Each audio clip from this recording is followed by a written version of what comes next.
ಈ ಮಾವಿನಕಾಯಿ ಸೀಸನ್ ಅಲ್ಲಿ ಈ ಸ್ವೀಟ್ ರೆಸಿಪಿ ಮಾಡೋದಕ್ಕಂತೂ ಖಂಡಿತ ಮರಿಬೇಡಿ. ನಾನು ತರಿಸಿದ್ದ ಆಲ್ಫೆನ್ಸೋ ಮ್ಯಾಂಗೋಸ್ ಚಿಪ್ಪೆ ಕೂಡ ಎಷ್ಟು ಸ್ವೀಟ್ ಆಗಿತ್ತು ಗೊತ್ತಾ. ಸೊ ನೀವು ಕೂಡ ಈ ಆಲ್ಫೆನ್ಸೋ ಮ್ಯಾಂಗೋಸ್ ನ ಆರ್ಡರ್ ಮಾಡ್ಬೇಕು ಅಂತ ಇದ್ರೆ ಫಸ್ಟ್ ನನ್ನ ಪೇಜ್ ನ ಫಾಲೋ ಮಾಡ್ಕೊಂಡು ಲಿಂಕ್ ಅಂತ ಕಮೆಂಟ್ ಮಾಡಿ ನನ್ನ ಪೇಜ್ ನ ಫಾಲೋ ಮಾಡ್ತಾ ಇರೋರಿಗೆ DM ಅಲ್ಲಿ ಡೀಟೇಲ್ಸ್ ನ ಕಳಿಸ್ಕೊಡ್ತೀವಿ. ಸೊ ಯಾವಾಗೂ ನಾನ್ ವೆಜ್ ರೆಸಿಪಿನೇ ತೋರಿಸ್ಕೊಡ್ತಾ ಇದ್ವಿ, ಇವತ್ತು ಯಾಕೆ ಸ್ವೀಟ್ ತೋರಿಸ್ಕೊಡ್ತಾ ಇದೀವಿ ಅಂದ್ರೆ ಮದರ್ಸ್ ಡೇ ಸ್ಪೆಷಲ್ ಆಗಿರೋದ್ರಿಂದ ನಮ್ಮ ಅಮ್ಮನಿಗೋಸ್ಕರ ಸ್ವೀಟ್ ನ ಮಾಡೋಣ ಅಂತ ಸ್ವೀಟ್ ರೆಸಿಪಿನ ಟ್ರೈ ಮಾಡ್ತಾ ಇದೀವಿ. ಸೊ ಮಾವಿನಕಾಯಿ ಒಬ್ಬಟ್ಟು ಮಾಡೋದಕ್ಕೆ ಮೈದಾ ಚೆನ್ನಾಗಿರ್ಬೇಕು.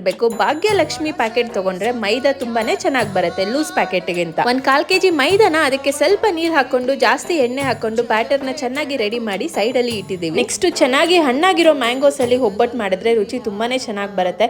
ಈ ಆಲ್ಫೆನ್ಸೋ ಮ್ಯಾಂಗೋಸ್ ಅಂತೂ ತುಂಬಾ ಸ್ವೀಟ್ ಆಗಿತ್ತು, ಇದಕ್ಕೇನು ಬೆಲ್ಲನೇ ಬೇಡ ಅನ್ನಿಸ್ತಾ ಇತ್ತು, ಅಷ್ಟು ಸೂಪರ್ ಆಗಿತ್ತು ಒಬ್ಬಟ್ಟು ಮಾಡೋದಕ್ಕೆ. ನೆಕ್ಸ್ಟ್ ಮ್ಯಾಂಗೋ ಸ್ಕಿನ್ ಮತ್ತೆ ಪಲ್ಪ್ ನ ಈ ತರ ಸೆಪರೇಟ್ ಆಗಿ ತೆಗೆದಿಟ್ಕೊಬೇಕು. ನಾವಿಲ್ಲಿ ಒಂದು 25 to 30 ಒಬ್ಬಟ್ಟಿಗೆ 4 ಆಲ್ಫೆನ್ಸೋ ಮ್ಯಾಂಗೋಸ್ ನ ಆಡ್ ಮಾಡಿದ್ವಿ, ಅದಕ್ಕೆ ಇಷ್ಟೊಂದು ನಮಗೆ ಪಲ್ಪ್ ರೆಡಿ ಆಗಿತ್ತು. ಅಂಡ್ ನೆಕ್ಸ್ಟ್ ಒಂದು ದೊಡ್ಡ ತೆಂಗಿನಕಾಯಲ್ಲಿ ಈ ತರ ತೆಂಗಿನಕಾಯಿ ತುರಿ ರೆಡಿ ಮಾಡ್ಕೊಂಡಿದ್ವಿ. ಅಂಡ್ ಒಂದು ಬೆಲ್ಲದಲ್ಲಿ ಅದನ್ನ ಚೆನ್ನಾಗಿ ಸ್ಮ್ಯಾಶ್ ಮಾಡ್ಕೊಂಡು ಪೌಡರ್ ತರ ರೆಡಿ ಮಾಡ್ಕೊಂಡ್ವಿ. ಈ ಬೆಲ್ಲದ ಜೊತೆ 4 ಸ್ಪೂನ್ ಶುಗರ್ ಕೂಡ ಹಾಕೊಂಡಿದ್ವಿ ರುಚಿ ಚೆನ್ನಾಗಿರುತ್ತೆ ಅಂತ. ಸೊ ಈ ಪ್ರೋಸೆಸ್ ಅಲ್ಲಿ ಯಾವುದಕ್ಕೂ ನೀವು ಒಂದ್ ತೊಟ್ಟು ಕೂಡ ವಾಟರ್ ನ ಆಡ್ ಮಾಡಬಾರ್ದು. ಬೆಲ್ಲದ ಪಾಕ ರೆಡಿ ಮಾಡ್ಕೊಂಡ್ಮೇಲೆ ನೆಕ್ಸ್ಟ್ ಅದಕ್ಕೆ ಕಾಯಿ ತುರಿ ಹಾಕೊಬೇಕು. ಆಮೇಲೆ ನೆಕ್ಸ್ಟ್ ಅದಕ್ಕೆ ಮ್ಯಾಂಗೋ ಪಲ್ಪ್ ಏನ್ ಮಾಡ್ಕೊಂಡಿದೀವಿ ಮ್ಯಾಂಗೋ ಪಲ್ಪ್ ಹಾಕೊಂಡು ಸ್ವಲ್ಪನೇ ರವೆ ಹಾಕಿ ಬೆರೆಸ್ಕೊಳ್ಬೇಕು.